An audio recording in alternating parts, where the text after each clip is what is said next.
Dice la palabra de Dios: cuando el Hijo del Hombre venga en su gloria y todos los santos ángeles con él, entonces se sentará en su trono de gloria y serán reunidas delante de él todas las naciones, y apartará los unos de los otros, como aparta el pastor las ovejas de los cabritos, y pondrá las ovejas a su derecha y los cabritos a su izquierda.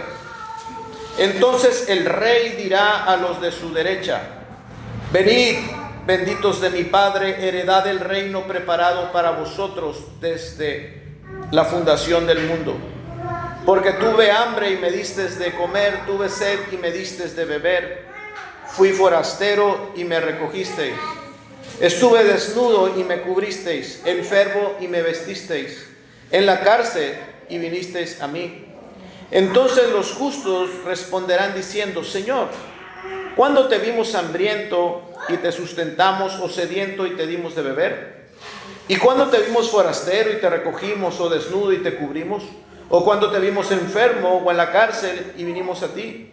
Y respondiendo el rey les dirá: de cierto os digo que en cuanto lo hicisteis a uno de estos mis hermanos más pequeños, a mí me lo hicisteis. Entonces dirá también a los de a su izquierda: apartaos de mí, malditos, al fuego eterno preparado para el diablo y sus ángeles. Porque tuve hambre y no me disteis de comer, tuve sed y no me disteis de beber, fui forastero y no me recogisteis, estuve desnudo y no me cubristeis, enfermo y en la cárcel y no me visitasteis. Entonces también ellos le responderán diciendo: Señor, ¿cuándo te vimos hambriento, sediento, forastero, desnudo, enfermo o en la cárcel y no te servimos? Entonces le responderá diciendo: de cierto os digo que en cuanto no lo hicisteis a uno de estos más pequeños, tampoco a mí lo hicisteis. E irán estos al castigo eterno y los justos a la vida eterna. Estas palabras forman parte de aquella respuesta que nuestro Señor Jesucristo le dio a sus discípulos cuando le preguntaron sobre los tiempos del fin. Y mencionó el Señor algunas parábolas y ahora toca el tema sobre el juicio final. Este pasaje está conectado directamente con la parábola de los talentos que enseñamos hace unos domingos. Todavía está entonces aquí este pequeño grupo de discípulos en el Monte de los Olivos, escuchando atentamente la respuesta que Jesús da acerca de los tiempos del fin. Recordemos que estamos en el día martes al atardecer, 3 días antes de la crucifixión. Jesús está hablando este tema, el juicio final. Lo primero que hace Jesús en esta enseñanza es mostrarnos primeramente quién será el juez del mundo. Dice en el versículo 31: cuando el Hijo del Hombre venga en su gloria. El juez que juzgará a las naciones será el Hijo del Hombre, será Jesucristo mismo. El juez que juzgará a las naciones será aquel Dios que se humilló y tomó forma de hombre, pero ahora vendrá como un juez glorioso, majestuoso, lleno de poder. Aquel Jesús que vino en humildad a nacer en un establo, en un lugar de animales, ahora vendrá en gloria. Aquel que no tenía donde recostar su cabeza, ahora se sentará en un trono de gloria. Vendrá con sus miriadas de ángeles, seres poderosos llenos de resplandor y de luz, no 1000 ni 1000 de miles, millones de seres gloriosos, resplandecientes a su alrededor, llenos de poder, vendrán con él. Y se sentará en su trono esplendoroso y resplandeciente.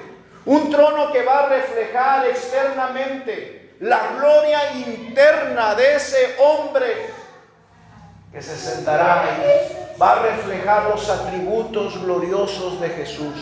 Un trono resplandeciente, lleno de luz y de majestad. Ese será el juez, el Hijo del Hombre, Jesucristo mismo. No será Dios Padre, no será el Espíritu Santo quien juzgará a las naciones, será Dios Hijo. El honor de juzgar a las naciones se le confirió a Jesucristo, al mediador entre Dios y los hombres. Él mismo será el juez. Jesucristo, a Él, hermanos, y solamente a Él se le ha dado esta prerrogativa, este privilegio, esta recompensa a su trabajo como el mediador entre Dios y los hombres. Él será también el juez del mundo. Dice la Escritura en Filipenses 2:9, después de expresar su humillación, dice el escritor en Filipenses, por lo tanto, una vez que se humilló y sufrió la muerte de cruz, dice después, por lo cual Dios también lo exaltó a lo sumo y le dio un nombre que es sobre todo nombre, para que en el nombre de Jesús se doble toda rodilla de los que están en los cielos y en la tierra y debajo de la tierra, y toda lengua confiese que Jesucristo es el Señor, para la gloria de Dios Padre. Es Jesucristo el juez. El mediador ahora también es el juez. Queridos hermanos, esto es de gran gozo, únicamente para los verdaderos creyentes. Aquel que se sentará en el trono para juzgar a las naciones, en ese día grande, en ese día terrible, donde toda rodilla se va a doblar, ese juez será también tu Salvador. El que juzgará será tu pastor. Aquel que va a juzgar será también tu sumo sacerdote. El que juzgará será tu hermano, será tu protector. Así es que no tendrás por qué temer en lo más mínimo. Cuando veas a Jesús viniendo en gloria y sentándose en su trono de gloria para juzgar a las naciones, no temerás, porque tú sabes bien quién es ese juez. Es tu Salvador, es tu hermano, es aquel a quien serviste de todo corazón, es tu mediador, es aquel sumo sacerdote y tu protector. Así es que no temerás en absoluto. Si doblarás tus rodillas, será en agradecimiento, reconocimiento y gozo por verle a Él en gloria y majestad. Pero los obstinados, los que no se arrepintieron, los incrédulos, que piensen bien esto y que teman, porque su juez será Jesucristo. Jesucristo, aquel a quien despreciaron. Jesucristo será ese juez a quienes ellos durante toda su vida se negaron a obedecer y a servir fielmente de todo corazón. Ahora viene en gloria y estarán delante de Él para rendirle cuentas. Qué día tan terrible y lleno de pavor para ellos. Entonces, en primer lugar, se nos muestra quién es el que va a juzgar a las naciones. En segundo lugar, se nos dice quiénes serán juzgados. Y serán reunidas, dice el verso 32, delante de Él todas las naciones. Ante Jesucristo se congregarán todas las naciones. Todos, absolutamente todos, van a tener que obedecer el llamamiento del Rey. Él enviará a sus santos ángeles poderosos a reunir y a convocar a toda la humanidad, vivos y muertos. Serán traídos delante de Él, y aún aquellos que desobedecieron y se rehusaron a seguir a Cristo durante su vida, serán traídos delante de Él para rendir cuentas. Tendrán que presentarse a recibir su sentencia. Todos, Todos, absolutamente todos. Todos esos que no quisieron venir a Cristo para ser salvos, finalmente van a ser traídos. No habrá lugar donde se escondan. Desde los 4 puntos cardinales de la tierra vendrán y serán presentados delante del juez. Comparecerán delante de Cristo. Todos serán juzgados. Pero dentro de esa universalidad de almas, de personas, se van a dividir en 2 grupos, en 2 grandes grupos, dice nuestro texto. Y apartará los unos de los otros, como aparta el pastor las ovejas de los cabritos. Así es que ya no habrá distinciones entre ricos y pobres, no va a haber ahí distinciones entre poderosos, entre los reyes y los súbditos, no habrá divisiones entre amos y criados, no va a ser una división entre los católicos romanos y los protestantes, ¿se da cuenta? No, ya no habrá divisiones entre los maestros, entre los que enseñan, entre los pastores y los laicos. No. Todos van a ser traídos delante de Él. Y el único distintivo para esa separación va a ser la verdadera naturaleza que posee cada uno. ¿Ovejas o cabritos? ¿Cabritos o ovejas? No hay ninguna otra distinción. No hay ninguna otra cosa que los distinga sino su propia naturaleza.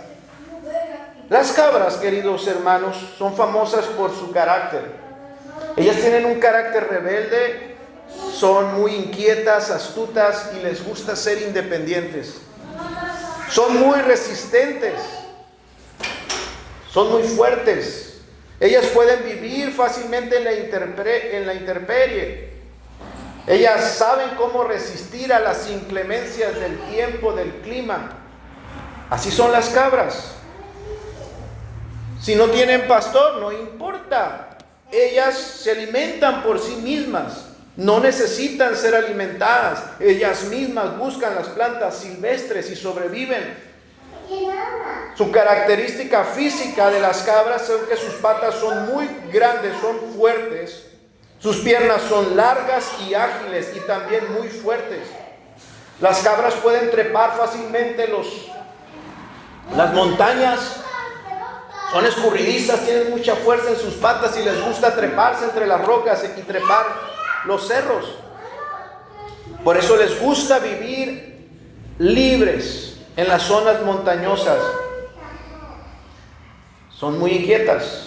¿Ha escuchado usted la frase, se le fueron las cabras al monte?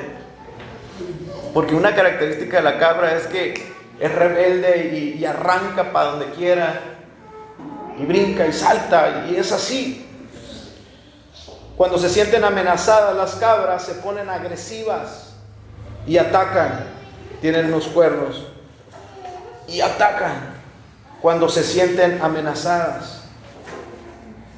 Cuando están ansiosas, gritan y lloran, pegan unos gritos horribles. No sé si les ha tocado ver algunos videos o los han visto como gritan como si fueran horrible. Por otra parte, las ovejas se caracterizan por su nobleza y su dependencia. Las ovejas son mucho más pequeñas y torpes. Sus patas son muy rígidas, son inflexibles. Así es que no pueden ellas andar trepando. Y cuando están en peligro las ovejas, cuando están enfermas o cuando están frente a las fieras, no emiten ningún ruido. Pueden tener a la fiera que está a punto de comérselas y ellas están. Por eso dice la Escritura y compara a nuestro Señor Jesucristo como una oveja. Como cordero fue llevado al matadero y no abrió su boca. Porque una característica de un cordero, de una oveja, es que aunque estén en peligros y aunque estén siendo amenazadas, no son agresivas y nunca atacan, no atacan. Son muy dóciles, son muy dependientes. Ellas necesitan siempre de la manada o de un pastor. Y son también muy sociables, no son independientes, son sociables. Por eso las ovejas siempre están al cuidado de un pastor. A ellas les gusta seguir al pastor o seguir, en su caso, al macho dominante. Les gusta seguir. Por eso también se dice de manera despectiva: eres como una oveja, como diciendo, a ti te gusta seguir a otros, pero se dice de manera despectiva, pero eso es una característica de nobleza en una oveja. Así es que la vida de la oveja es esta: pasta, descansa y socializa. Esa es la vida de la oveja. Se alimenta, descansa y le gusta socializar. Le gusta saltar entre la manada. Se divierte, pero no sola arrancando para el monte, para donde sea. No, a ella le gusta estar como cordero saltando entre la manada, correr, jugar en la manada, porque es un animalito muy sociable. Disfruta la compañía del rebaño. En eso se diferencia mucho a la cabra. Ambos animalitos tienen algunas similitudes, y es que estos animales ambos fueron domesticados por el hombre. Así es que en esa domesticación de la cabra, las cabras suelen compartir el mismo corral con las ovejas. Suelen salir a pastar juntas y alimentarse de los mismos alimentos, pero su comportamiento es muy diferente, hermanos. Y aquí empezamos a ir hacia el centro de este mensaje que Jesús da. El comportamiento es lo que las hace diferentes, pero su comportamiento es en base ¿a qué? Es en base a su naturaleza. ¿Qué determina el comportamiento de una oveja y qué determina el comportamiento de una cabra? Su naturaleza. La oveja se comporta como oveja, la cabra se comporta como cabra. Y eso es lo que las hace diferente. Ahora, hermanos, lo que nos está diciendo nuestro Señor Jesucristo es que el príncipe de los pastores, Jesucristo, cuando Él venga en gloria y venga en majestad a juzgar a las naciones, créame que Él sabrá diferenciar entre un cabrito y una oveja. Él no se va a equivocar. Nosotros podemos equivocarnos. Pero el príncipe de los pastores no. Créame que no. Los que confiaron en Jesucristo serán colocados a la derecha como ovejas, y los que no confiaron en Él serán colocados con los cabritos a su izquierda. Las cabras, hermanos, representan bien a los que son contenciosos, desobedientes y destructivos. William Henry dice: el modo en que alguien ha tratado al pueblo de Dios, es decir, a los salvados por gracia, determina si es una oveja o un cabrito. Esta es la enseñanza que Jesús da. Porque tuve hambre y me diste de comer, tuve sed y ¿qué hiciste? ¿Cuál fue tu comportamiento? Me diste de beber. Fui forastero y ¿cuál fue tu comportamiento? Me recogiste. Estuve desnudo y me cubriste, enfermo y me vestiste, en la cárcel y fuiste a visitarme. El comportamiento. Cristo el pastor. Vea, hermanos, cómo aquí Cristo se identifica plenamente. Cuando uso esta palabra plenamente, hermanos, quiero dar a entender una totalidad. no poquito ni mucho, completamente. Cristo se identifica con su iglesia.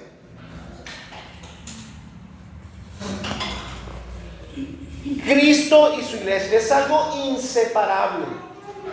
Usted no puede tener una relación con Cristo sin tenerlo con su iglesia. Vea cómo dice esto, todo lo que dice esta enseñanza. Tanto así que si compartimos el pan con el hermano, damos de comer a Cristo. Si despreciamos la mesa con el hermano, despreciamos a Cristo. Si atendemos las necesidades del hermano, estamos sirviendo a Cristo. La identificación de Cristo con su iglesia es tal, es tan absoluta, tan plena, tan completa, que si amamos y servimos a la iglesia, amamos y servimos a Cristo. Por otra parte, si aborrezco a la iglesia, aborrezco a Cristo. Si desprecio compartir el pan con el hermano, desprecio a Cristo. Si no me importan las necesidades del hermano, no te importa Cristo. Verso 45. De cierto os digo que en cuanto no lo hiciste a uno de estos mis pequeños, ahora no está hablando del mundo, hermano, está hablando de mis pequeños, está hablando de su pueblo, no está hablando de las necesidades del mundo, de los no creyentes, no, está hablando de la iglesia, de los suyos, de su pueblo, de sus discípulos. En cuanto no lo hiciste a uno de estos más pequeños, tampoco a mí lo hiciste. ¿Se da cuenta la identificación tan plena entre Cristo y la iglesia? Quien piense que pueda tener una relación con Cristo despreciando a la iglesia, se está engañando a sí mismo. Primera de Juan 4:20.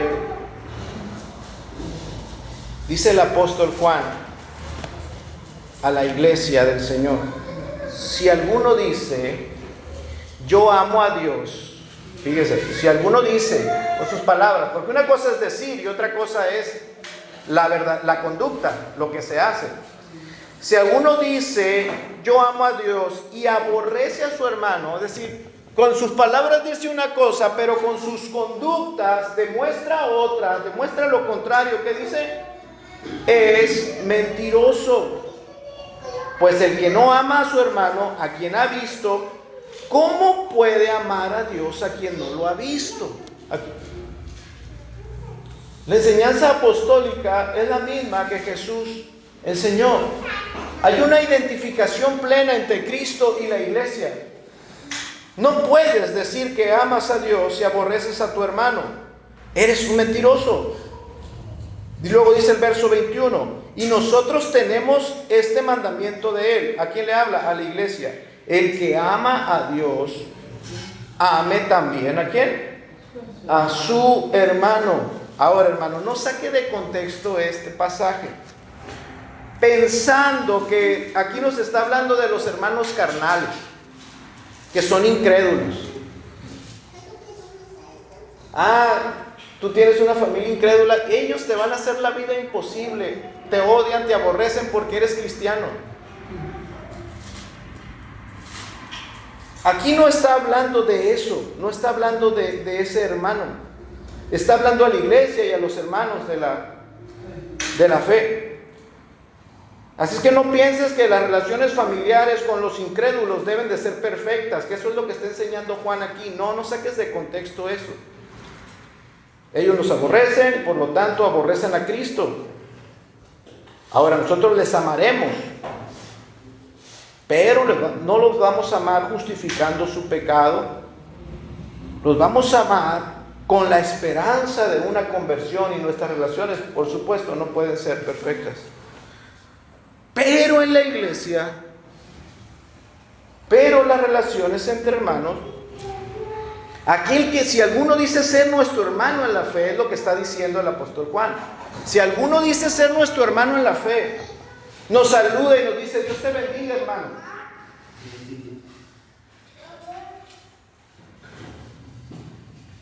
Si alguno dice eso, pero su conducta dice lo contrario, nos desprecia, si con su conducta nos desprecia, este es mentiroso. Es mentiroso. Este es una cabra contenciosa, desobediente y destructiva. Cristo sabrá separar entre cabras y ovejas. En el juicio final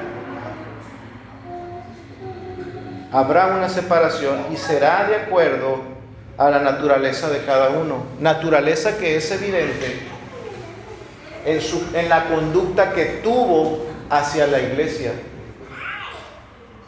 En la manera en que en vida, en todo lo que antes del juicio, todo ese tiempo que tuvo antes de que Cristo viniera a juzgar, todo ese tiempo en su conducta hacia los hijos de Dios. Me despreciaste, no atendiste mis necesidades, pero ¿cuándo te vimos? Así trataste a la iglesia, así me estabas tratando a mí. Cabrito, ¿se da cuenta? Y esa será la única distinción entre ambos grupos. Notemos entonces, hermanos, en tercer lugar, el procedimiento que va a seguir el juicio final. ¿Cómo se va a llevar a cabo ese juicio? Bueno, están separados cabritos y cabras. ¿Cómo será ese juicio? ¿Cuál será el procedimiento? Hermanos, se procederá de acuerdo a las pruebas del caso, como en todo juicio. Las pruebas. ¿Cuáles son esas pruebas? Las obras. Las obras serán los testigos que van a declarar a favor o en contra de unos. Lo que se indagará en el juicio final no será lo que habremos dicho. A ver, ¿qué fue lo que profesó ser esta alma? Esta alma, señor juez, profesó ser cristiana. Profesó ser incrédula durante un tiempo de su vida, señor juez, pero llegó después un tiempo donde profesó ser simpatizante de la iglesia, se acercó a la iglesia y no se decía cristiana, pero decía ser simpatizante. Pero después pasaron unos años, señor juez, y después dijo ser cristiana. Después dijo aceptar a Jesucristo y dijo ser cristiana. Y profesó ser cristiana, y no, señor juez, y no solo cristiana. Después dijo que experimentó una reforma más profunda y después dijo que llegó a ser una cristiana ortodoxa, o sea, reformada, de las más apegadas a las escrituras. Señor juez, esto es lo que tenemos en defensa para esta alma. Todo lo que ella dijo ser. Ninguna de esas pruebas se estimará, porque los dichos no serán tomados en cuenta. Los dichos, lo que se dijo, no será tomado en cuenta. Lo que será tomado en cuenta serán las pruebas, las evidencias.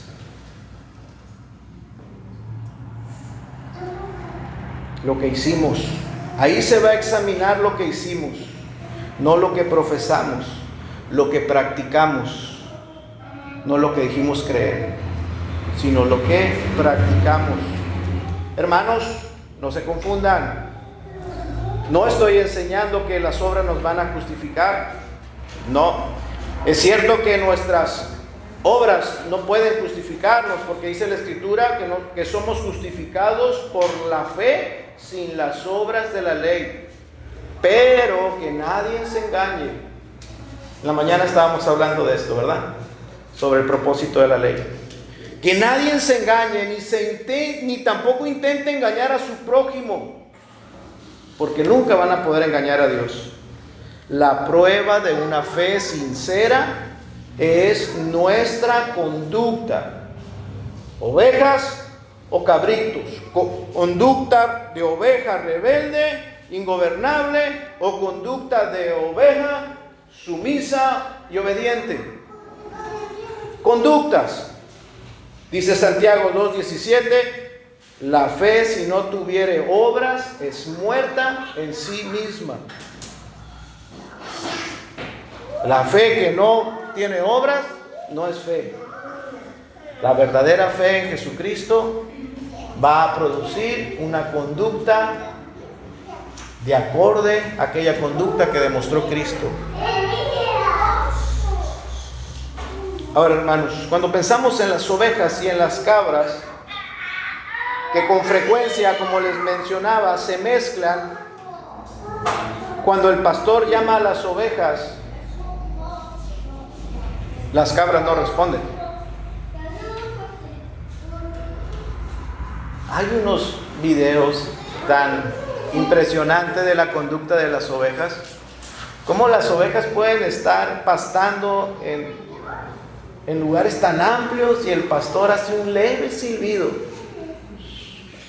y las ovejas empiezan a venir desde lejos, no les grita el pastor, un leve silbido, una leve entonadita del silbido y las ovejas empiezan a venir desde lejos donde están pastando y todas se congregan ahí donde está el pastor recargado en la cerca, todas ahí. Hermanos, pero cuando el pastor llama, los cabritos no responden. Solo las ovejas escuchan al pastor y obedecen. Dijo Jesús, mis ovejas oyen mi voz y ¿qué? Y me siguen, obedecen. Solamente las ovejas obedecen. Solamente las ovejas producen esa obediencia, esas buenas obras, porque está en su naturaleza. Hermanos, en el juicio final, entonces va a ser un motivo de gozo para los verdaderos creyentes. Ellos van a ser reconocidos por su maestro, van a ser reconocidos ante el Padre, van a recibir un reconocimiento ante esas miriadas de ángeles gloriosos y ante el mundo entero. Cada oveja va a recibir una declaración gloriosa, unas dulces palabras de su Rey, que les va a decir, venid, benditos de mi Padre, heredad el reino preparado para vosotros desde antes de la fundación del mundo. Qué deleite van a tener las almas conversas cuando escuchen de su Rey de Reyes, aquel al que sirvieron en medio de las pruebas, de las tribulaciones, aquel Rey a quien se esforzaron por servirle con humildad.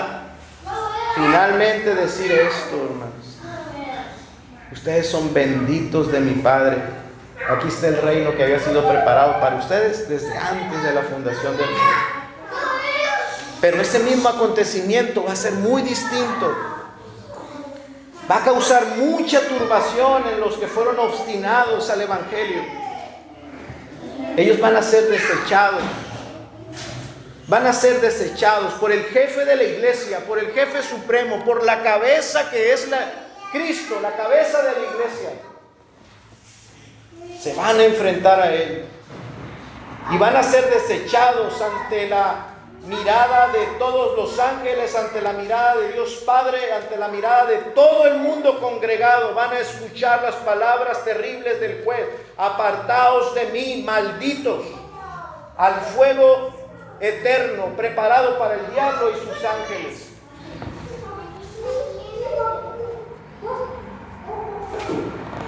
¡Qué desgracia! ¿Cómo será? Le preguntaban los discípulos a Jesús: ¿cómo será el fin de todo? Y luego Jesús les dice: va a haber un juicio final. Serán apartados y se recibirán la sentencia. Unos serán benditos y otros serán malditos. Unos heredarán el reino eterno preparado para ellos desde antes de la fundación del mundo, y otros, los obstinados, Los que despreciaron a la iglesia, los que con su conducta fueron rebeldes, recibirán la maldición y serán lanzados al fuego eterno. Por último, se nos muestra en estas palabras de Jesús los resultados del día del juicio. Dice el verso 46: e irán estos al castigo eterno y los justos a la vida eterna.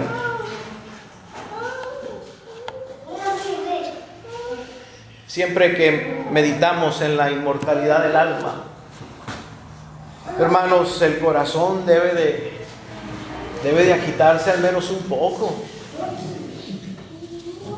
Porque el estado del hombre después del juicio, mire las palabras de Jesús, el estado de los hombres después del juicio será un estado inmutable, quiere decir que no va a cambiar ya, y eterno,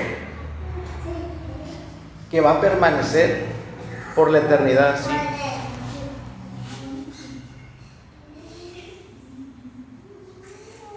Irán al castigo eterno. Fíjese que ni los sufrimientos de los condenados, ambas cosas, ni los sufrimientos de los condenados, ni las bienaventuranzas de los justos van a tener fin. Será un estado eterno. Un castigo eterno. Una vida eterna. Un castigo que no tendrá fin. Una vida que no tendrá fin. Una muerte eterna. Una vida eterna que no va a tener fin. Hermanos, así de cierto como hay una vida eterna, así de cierto también es que hay un castigo eterno. Así como hay un cielo, y en ese cielo será un día sin fin, un día que no terminará, un día donde no va a volver a haber tinieblas, un día sin fin.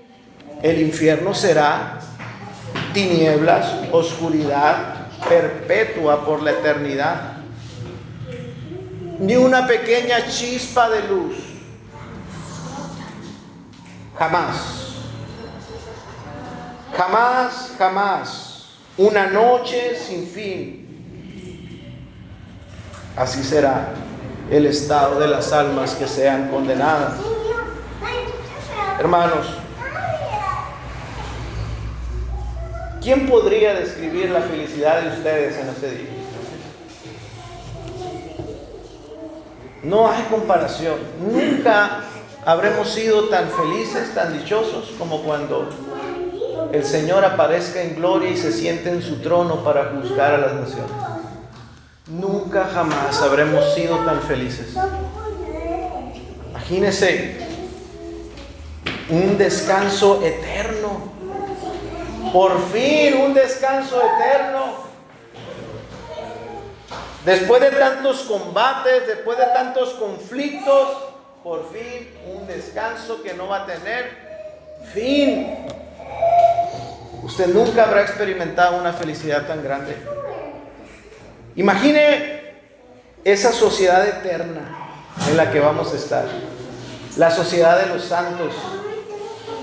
Después de estar en este mundo viviendo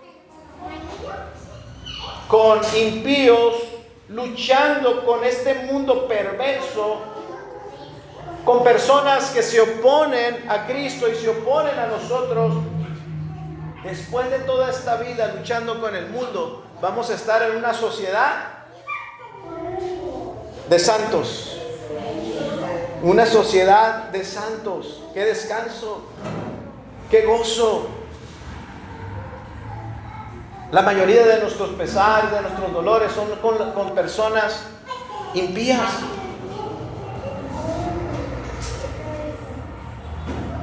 Imagínense la felicidad de la vida eterna cuando tengamos ese cuerpo glorioso y sin dolor.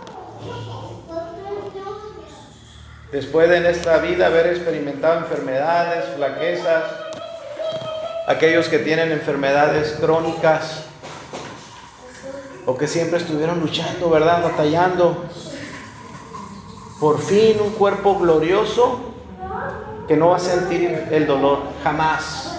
Que jamás va a volver a sentir una debilidad, una flaqueza, un dolor. ¡Qué gozo, qué alegría! Que Cristo venga y se siente en su trono de gloria para juzgar a las naciones, porque eso le espera al creyente. Pero lo mejor será contemplar, por fin, contemplar cara a cara a nuestro Señor Jesucristo. Después de haber vivido aquí por fe, como viendo al invisible, pero cuando ese día venga, ya no vamos a vivir así, hermanos.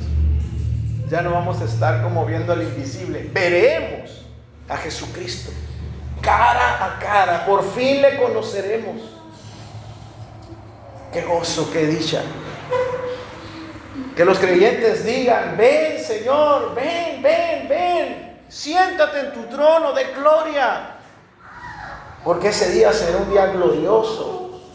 Cuando Él venga, cuando nuestro Salvador, cuando nuestro sumo sacerdote sea el juez, cuando ese juez sea nuestro hermano, sabemos lo que nos va a decir: venid, benditos de mi Padre, tomen el reino. Nunca hemos experimentado eso, así es que no hay con qué compararlo. Pero ¿quién podría describir también los horrores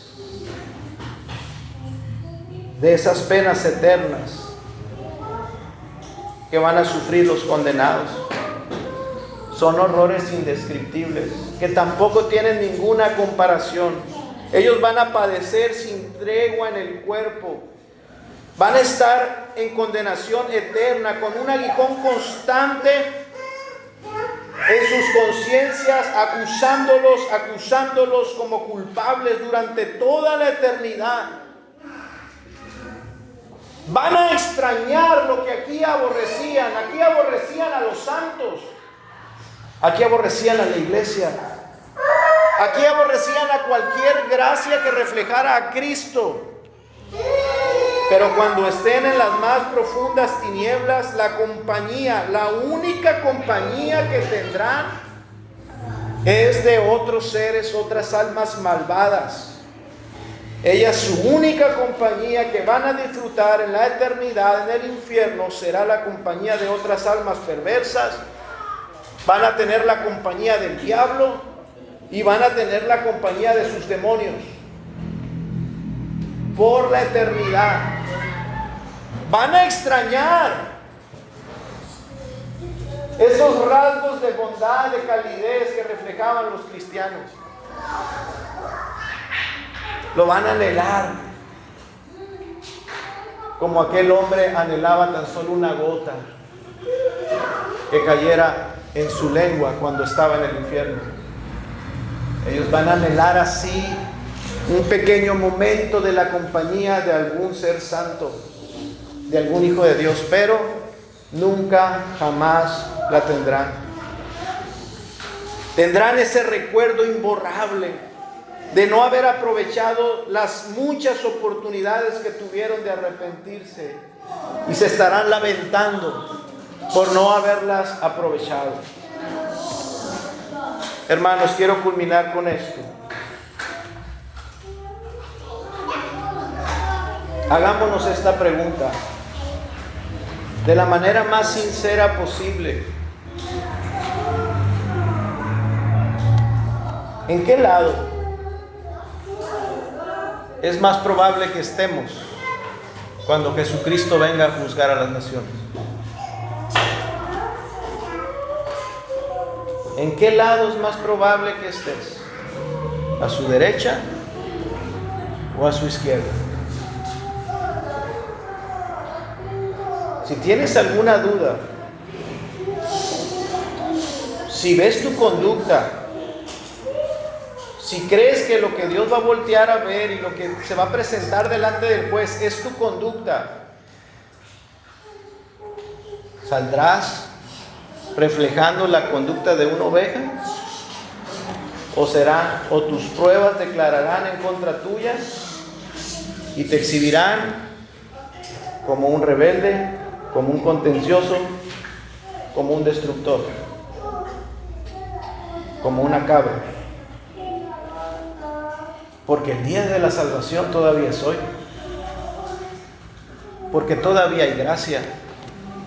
Porque Dios todavía está llamando a los pecadores. Porque Dios todavía está haciendo nacer de nuevo a las almas. Porque Dios todavía tiene el poder de cambiar los corazones, la naturaleza profunda de los hombres. Pero necesitas reconocerlo. Necesitas arrepentirte. Todavía es tiempo. El día de salvación todavía es hoy. Todavía Cristo no viene, pero Cristo viene pronto. Cristo viene pronto.